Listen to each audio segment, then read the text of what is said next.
Hello, I'm Father Douglas Guthrie, pastor of St. Luke the Evangelist Catholic Church in Houston, Texas, recording our Faith in Focus for Friday, April the 11th. This coming Sunday is Palm Sunday.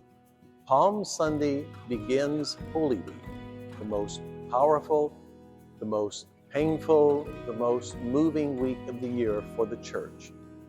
Please, if there's any way you can make the services during Holy Week, do your best to make them.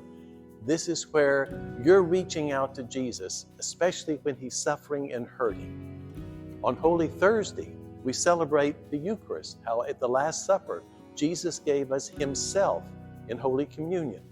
That's why I'm standing here in front of our tabernacle. The tabernacle is basically a safe. When we consecrate the host and the wine at Mass, they change. They're not bread and wine anymore. They become Jesus Christ, the body and blood he had when he rose from the dead, when he came out of that tomb truly alive. It's a miracle. We can't explain it. We accept it on faith.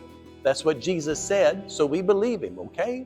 Well, so if we're going to be practical and logical, we have to have a safe place to keep the Blessed Sacrament so we can keep it to take to the hospital for the sick, that sort of thing. Well, this tabernacle is one that we bought a few years ago. We searched around for a long time to find it. It is made of heavy gauge bronze. It was made in New Jersey in the early 1950s. It's amazing. It's all mechanical, nothing electric about it. You put the key in, and as you turn the key, this door slides open. It's a beautiful mechanism. It works. It has its own little sounds. And I'm just amazed at the quality and the beauty of it. But the most beautiful part of the story is the person who made it. It was made by a German, a man from Germany, who was a bronzesmith. This is solid, heavy gauge bronze. This is heavy. During the war, he lived in Germany and worked in a tank factory. He spent World War II making instruments of destruction. Tanks that killed people, destroyed cities. When the war ended, he left his homeland. He went to the country that conquered them. He came to the United States, and he went to work making church goods. He turned away from instruments of war to make something beautiful, to hold the body and blood of Jesus Christ for you and me. He let Jesus change his life. He went halfway across the world following Jesus.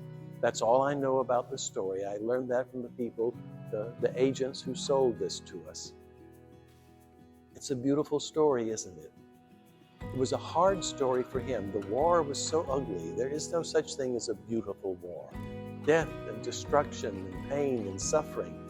And Holy Week, we experience all of that. If you can't come to the Mass and the services that we have, please read the Scriptures, go over this.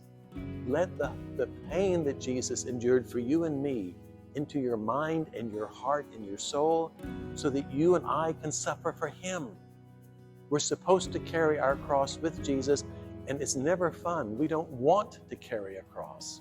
But because Jesus carried the cross for us, he says, will you carry the cross with me? And on Good Friday, we actually do that. I am allowed. I have the great privilege to carry the cross in and put it up, and everyone can come forward and touch it or just look at it and say, the real cross that Jesus carried wasn't pretty like this one. And then on Holy Saturday, nothing.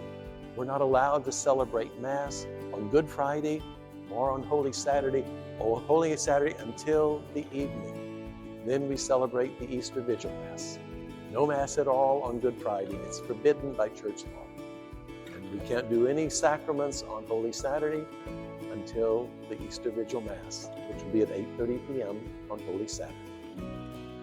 Please enter into the Spirit. If you can't be here, still, Jesus will show you the way. Let him bring you closer to himself. Let him change you. It's frightening. You may feel a bit insecure. I don't really want to go that far, Jesus. but he's saying, look how much I love you. Love me back the best you can, and I'll take it from there. I will take you to places you never dreamed of, and you'll love it. Let's follow Jesus ever so closely during Holy Week. And let's support each other and rejoice in our faith. I hope to see you during Holy Week. I also hope to see you Sunday at Mass. Thank you.